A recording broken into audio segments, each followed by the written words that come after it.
I'm James Beckwith, President and CEO of Five Star Bank. As a community bank, we believe that open dialogue about the issues affecting our region is vitally important.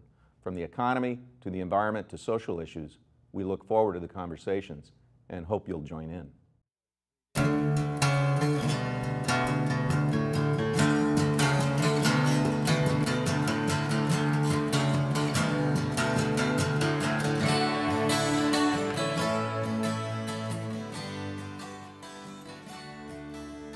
Welcome to Studio Sacramento. I'm your host, Scott Syfax. Today's show is on something our region is famous for around the world: food. What's grown in our own backyards is shipped and celebrated worldwide. Today's show is in partnership with the local chapter of the American Leadership Forum, an organization where leaders come together to unite, strengthen, and serve for the benefit of our entire region. ALF has helped us select today's guests, who are leaders in the world of Northern California food. Joining me is Patrick Mulvaney, owner of Mulvaney's B&L, Craig McNamara, founder and president for the Center for Land-Based Learning, and Dan Silva, fourth-generation farmer. Welcome, gentlemen. Thanks, Scott. Great to be here. So, what is this farm-to-table movement that we've been hearing so much about?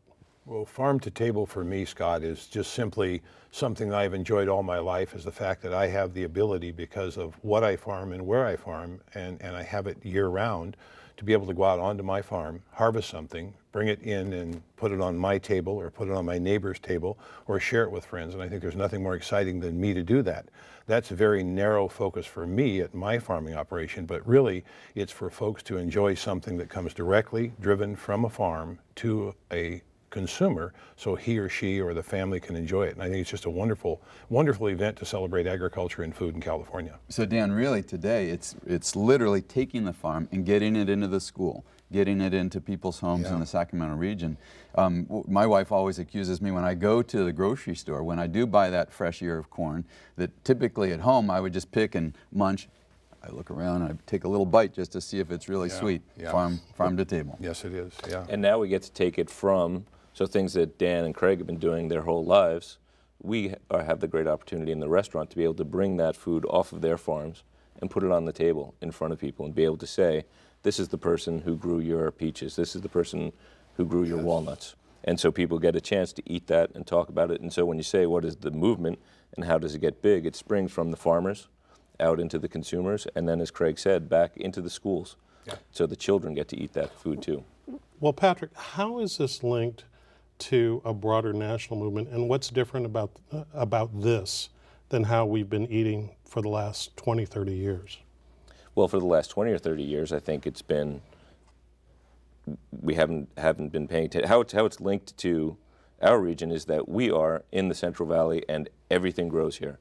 And while in the rest of the country there is a spring, summer, winter, fall, and really just a growing season in the summer, here we have a cavalcade of things that come. So cherries come and then cherries go away, and apricots come and apricots go away. I'm actually told that we have a nickname, the Emerald. The Emerald Valley. The Emerald Valley. So the Emerald Valley, in fact, feeds the world. Yes, it does. And you know, when you talk about a movement, there's no better spokesperson for that than Michael Pollan.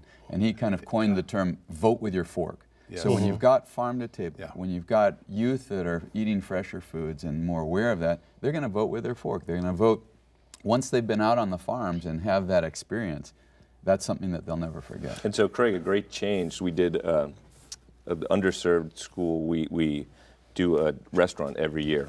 And these fourth grade kids go out and we bring them to a farmer's market that they've never seen before. And 5 years ago when we went, they wanted chicken fingers and tater tots for a $100 dinner. And when I went back in this year and we're talking to the kids and I said, what would you like to have on your menu? And they said, beets. Beets, how old are you? Yes, and we want asparagus too. So I see a change just in the last 5 years of the children. But excuse me, but just a second. Yesterday's New York Times ran a very interesting article that was actually from Novato, from the high school system in Novato, who was saying, okay, now they have good food, healthy food in the cafeteria available for the kids at $3.25. Well, the kids are going out to the food trucks just off of campus, and for $3.50, more expensive, they're getting their soft ice cream and their sodas. So it takes that training, Patrick, that you and Dan were speaking of. To Absolutely. you can't just offer it and provide it. You have to incentivize. Well, I actually wanted to ask Dan. Dan, you've got a bit of a personal story in terms of something that you witnessed a couple of years ago. A personal story. Half a dozen years ago, my wife and I were sitting at a small cafe in Yuba City, and for those of you who don't know where that is, it's in Sutter County, north of this capital of Sacramento. Nice, wonderful agricultural community.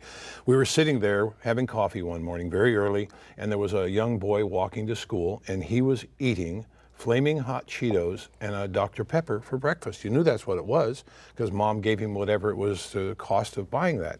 And my wife said, look at that, isn't that a travesty that they don't do what our grandchildren and our children have done all their life, been able to forage from the farm and the diversification that we have in our farming operation.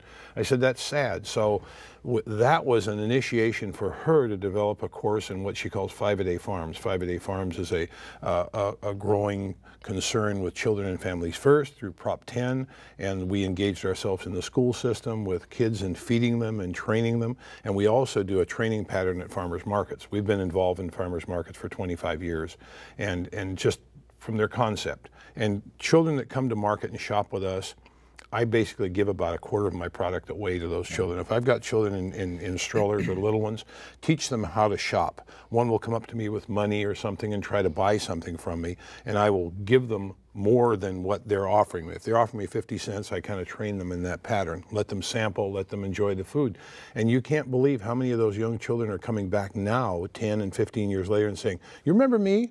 And they'll look at them and go, no, not really. Well, I was that one in Mom's stroller, and I really enjoy your peaches, your plums, your nectarines. And it's a phenomenon of education. And Pat, you've mentioned that, and Greg, you've mentioned it also. And if we don't, and continuing education.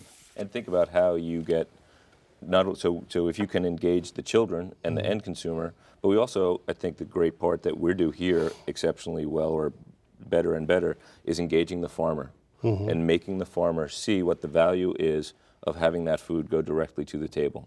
Well, Patrick, let's follow up on that. As a chef, tell me how you engage with farmers in terms of the production of from the farm to the table at the B&L. It's like I said, it's the cavalcade of seasons, and when things come out, we're fortunate in that we get to write our menu every day. So if there is plenty, then there'll be plenty on the menu. But if there's a drought, we have a farmer who grows chilies for us, and last year there was a total crop failure, and so we just didn't have chilies. We just didn't use them, but we replaced them with other things.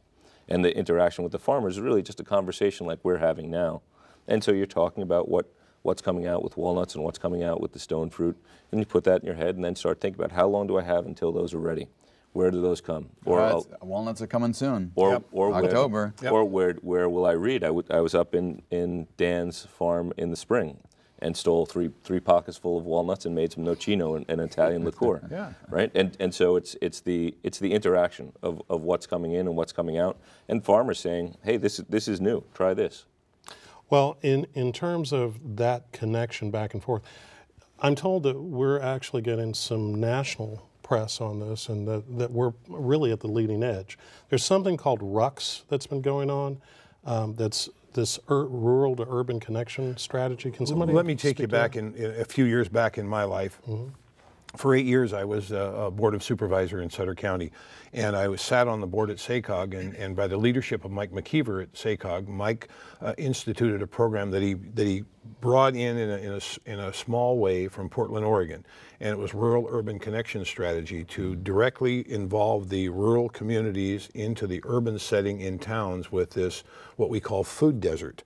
Those folks in town that don't understand that they live in the heart of that Emerald Valley that is so precious to us. Food desert, just define that for a moment. Well, you've got many regions inside of urban settings that have areas that are totally without a place to shop. No grocery store. There's no grocery store, so you got a desert. I can think of a couple neighborhoods in Sacramento. Yes, you can. Absolutely, and I'd like to tell us. Populated by liquor stores. Yeah, absolutely. So you eat it from a 7-Eleven and have flaming hot Cheetos and Pepsi. There you go. So that all adds. I mean, the numbers all line up. But the Rural-Urban Connection Strategy, I was very involved with David Sabazian at SACOG, and that was a light that when it popped on, it told us all about the 1,200 miles that your food travels from the farm to table which was flabbergasting. 1,200 miles, even from 1,200 miles. Yolo County to Sacramento? Take a Yolo County load of tomatoes, take it to a processor in Williams, put it in a Cholet bag, which is a processed tomato product that probably weighs 3,000 or 4,000 pounds. It's put on a train car, it's shipped to Chicago to the Heinz ketchup plant, it's made into ketchup at Heinz, and guess what? Then it comes back to California. Now, one might say, well, why don't we just do that process in California? Well, many of the process in California, because of governmental regulations and agriculture and EPA and air quality and all those other entities, have made those industries stay where they are. They won't move, they won't budge. They're not coming into California to be beat apart. So we're exporting our products so that they can be sold back to us, absolutely. And we're losing out on those jobs. Absolutely. Yes. Can I jump in there a second on regulations? Because we are the most regulated industry probably in the nation and in the world, agriculture. Absolutely. And bar none. There is a silver lining. We can then market that globally and use it for all of our marketing. But we have to, in California, streamline that regulation process while maintaining our environmental standards. I'm not saying let's get rid of... No. And one of the things that we're doing at the State Board of Food and Agriculture in the Ag Vision 2030 is looking at how best to do that. Dairy is a real industry that's been hit over the head many times with methane digesters and water treatments. We can do a better job in reducing some of the regulation pressure while maintaining. Well, I think a good example of that is pesticide regulation. You know, I think agriculture has become a softer agriculture. In the 50s, 60s, and 70s, there was a harsher environment out there for pesticide application. Numbers of applications that were just rotely done monthly. And today we look at what I do on my ranch is sustainability and integrated pest management. I watch the good critters and the bad critters. The good critters over time will take out a lot of the bad critters. There are times that you have to infuse a pesticide operation. Many of the folks that talk about organics with me at farmers markets, I mention, well, the pesticide application that organic farmer might put on, and they stand back and go, organics don't put on pesticides. And I said, you need to go to your Department of Food and Ag and ask for the pesticide regulatory sheets that show things like rotenone, which is a pesticide used in organics. And they're flabbergasted the fact that organics are using pesticides. So what I get in this regulatory community is the fact that we are, in agriculture, becoming much more aware and much more cognizant of what's out there and need to regulate our own selves, and I think we do a well job. When I see rucks, Scott, for me, because I'm not a farmer, and what I do is I get to sell their bounty. So I say that I have a sandbox, and we're happy that people want to come in and play in my sandbox. And a soapbox. So for me, and a soapbox today. So what I see though is rucks being a great way to show that we live in a vibrant urban center, but that we're surrounded by perhaps one of the richest agricultural regions in the world. Absolutely. And something that we don't think about every day, right, as we're driving down I-5 or interacting in downtown or Elk Grove or Folsom. What is it that we have here today that consumers enjoy that in other parts of the country may not be as so we have so the list is very long. We have asparagus that begins in March in California, where in the East Coast it won't come until Memorial Day. We have strawberries. We have 2 seasons of strawberries. We have 3 seasons. We have a small season in the beginning of local farmers.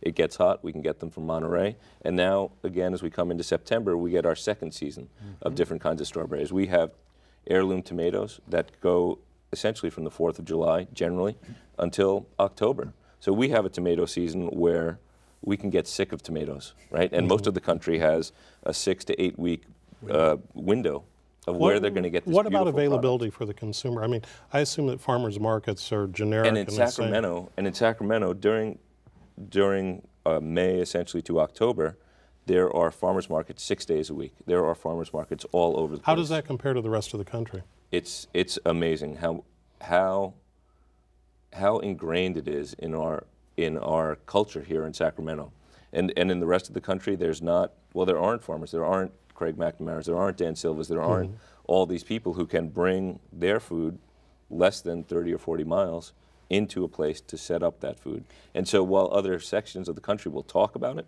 and certainly do and make great efforts towards it, for us in some ways we are the Derek Jeter, right, or the I don't know who else plays football that's good, but we have these great gifts that have been given to us. Patrick, Tony Romo did yesterday, but didn't do too good a job.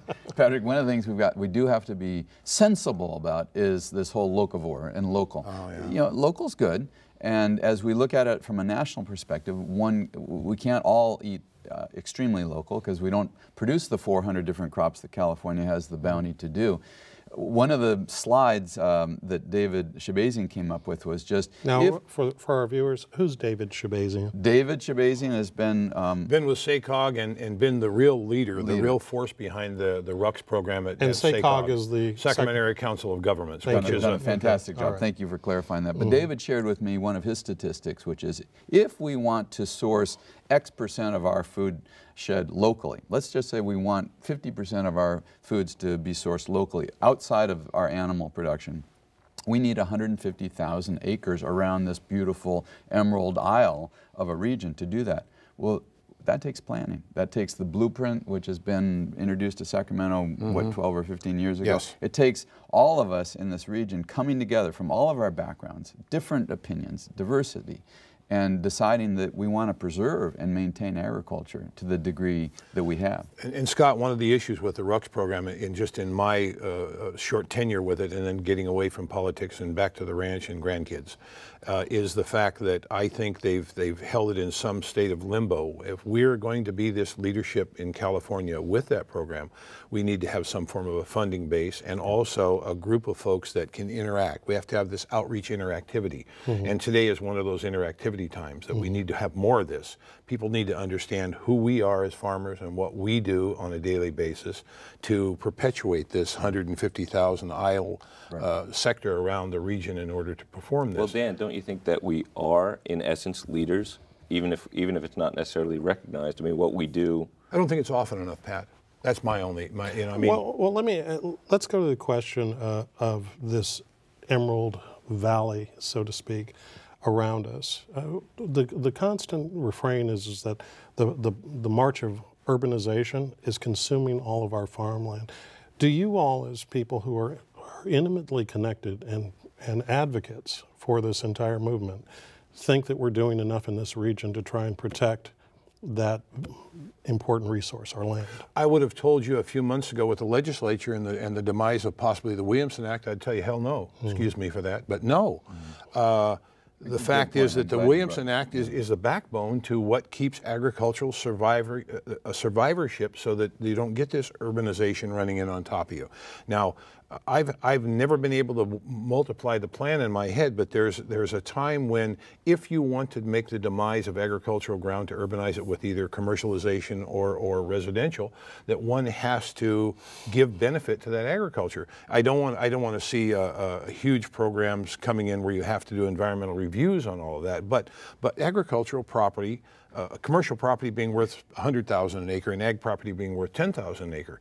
Well, what's the benefit? Is that $10,000 for the ag property true value, or is it the $100,000 in commercialization? I've never seen commercialization. It's the final harvest. Yeah. What's the final harvest? The houses, the final harvest is selling them. What are you selling here? So we have to come together in some fact and saying it has a real value. I raise this issue because growing up here in Sacramento, in South Sacramento, there used to be corn farms and wheat fields at the edge of South Sacramento. I don't know if there's any farming within city limits today, but that press in terms of where the dollar ultimately goes to seems to be an issue that this region has strained to wrestle with, and I think that, are we doing that successfully today? Well, Scott, one of the questions there is, are we raising the next generation of decision makers to be informed stewards of the environment, and are we offering them the opportunity to be farmers? And I'm not talking about organic walnut farmers and olive oil farmers like myself or Dan necessarily, but the next generation. These will be urban edge farmers. They will be infill. They will be doing rooftop farming. And one of the things at the Center for Land-Based Learning that we've implemented, and we're going to have our first class start up in January, is a program for beginning farmers. And we didn't say young, because you might want to become a farmer, and you might want to come to us and learn how to do that. Well, Craig, let me speak to that. As a matter of fact, the Ag Vision report has a quote in it, and it says that between 1992 and 2002, the number of California farm operators under age 35 has declined 43%. The aging of the farm population poses a question as to where the next generation of operators is going to come from. Where will they come from? Tom Vilsack, our Secretary of Agriculture, said we need 100,000 new farmers a year. 100,000 a year. We're going to have to train them. Or we're going to be a country that is a food desert. Now, are there any successes locally or efforts locally we can speak to in terms Absolutely. We have Soil-Born Farm, Sean Harris and his group. We have Full Belly Farm. We've got farms throughout the whole region that are doing excellent jobs in providing internships. But deeper still, at the K through 12 level, to get kids acclimated to the fact that this might be a career for them, what are we doing there? Well, what you're hoping will come back is the 4-H's and the Future Farmers of America. I mean, in my time, I'm 65 years old. In my time in school, in high school, that's what kicked me on to college, was the fact that I was an FFA member. And I went to farm power teams, I went to agronomy teams out throughout the state, whether it was Fresno State, Chico, Cal Poly, UC Davis, traveled to those things. They were events that when I put on my FFA jacket and I had stars on my shoulder, it was like wearing a Letterman's jacket in sports. We emphasize sports. Let's emphasize back in school again agriculture in some form of it, whether it's small, horticulturally, or it's large based in some fact that those children will come from high school and go on to an agricultural school to be educated in farming. We need to perpetuate that. We're not doing it. I mean, we need to regrow. Not to the degree that we need to be. No, we're not. But even now, one of the, Hiram Johnson, I believe, is one of the inner city schools that has perhaps one of the largest FFA groups in. But what Hiram Johnson. What turned that light on, Pat? It had, you know what it is? It's a teacher. What turned your light on? It was a teacher. A teacher turned my light on. It was a mentor. Yes, it was a mentor. And so they've been able to establish that, and kids that live in the inner We've city. got programs at Sac High, Grand High, Luther, Burbank, and these, when the students, the high school students come out to the farms and ranches in Northern California, it is the most exciting thing that they've told us they've done all year long. And the only thing we need is funding. We need funding for all these nonprofits in the Sacramento region to continue these programs. We had a grammar school in our region, Berry School, that has a garden, huge garden. Berry, and the teacher Dan was on top of it all the time. He retired. So now you've drawn the community in to help in the garden. He used to have to lock the gate of the garden because when the class broke to go out there, they'd eat everything in the garden before he could get in there. So it's there. They want to eat the broccoli. They want to eat the green beans. They want to eat the tomatoes that are in the garden. So John Harrison out at starting with Soil-Born Farms in the city limits, 2 acres, and now has moved out to 38 acres out by just down the block from Rancho Cordova High School, with bringing school kids out to see how they grow farms, people from the neighborhood building farms, just like Craig's thing. What's a future farmer look like? Being able to go out and now being able to set up a farm stand so they can fund more stuff. You know, that gets back to the first question, farm to table. And what Soil-Born has done so well is garnering supporters like Kaiser. Now Kaiser is involved with them. Kaiser has been the leader in the Bay Area in sourcing local foods and getting it to their patients and in their cafeteria and to their staff. What better health message can we have? That's RX. That's the original health incentive. Yes. Sure. Let's move up the food chain a little bit in terms of the educational system. What's going on at our institutions of higher education? Are they linked into this movement as well? UC Davis, major just came out. It's going to be celebrated next week in sustainable agriculture. We have the ASI, Agricultural Sustainability Institute at UC Davis. Tom Tomich is heading it up.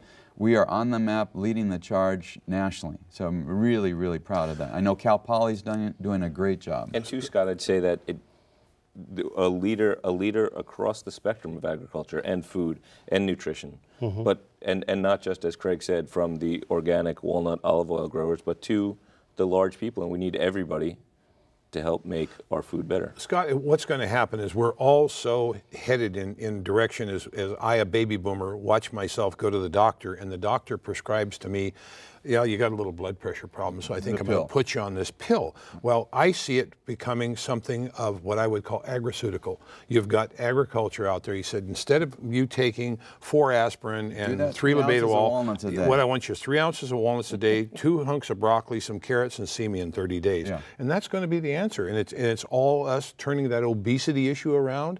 I mean, how many of our young students in school have obesity issues? I got to tell you, a wonderful friend who's our farm foreman, came from Mexico when he was 16, incredibly healthy, has high blood cholesterol. Well, his doctor said, he said, how could this be? I'm exercising well every day. And his doctor did just that, got him on a healthy food plan, changed the diet in their family, which was heavily manteca and other things. And his health is you know, it actually sounds like from a marketing standpoint, there might be a couple different names for this, nutraceuticals or agroceuticals. Poop to plate. Oh, I love that one. I love that one. Yeah, no, works. But you know, another point is our mayor has done a great job in greening this city and letting it be known, with Thomas Friedman coming and Alice Waters wanting to make the connection here. So we have so many resources right here. That's what I'm so proud about, to be part of this community, part of American Leadership Forum, to be part of this agricultural next wave. That's going to have to be it for the day. Thank you for watching Studio Sacramento. That's our show. Join us next time right here on KVIE.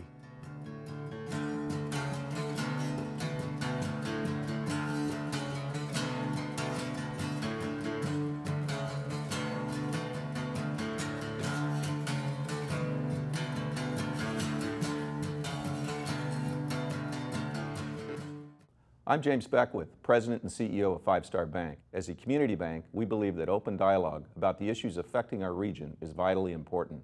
From the economy to the environment to social issues, we look forward to the conversations and hope you'll join in.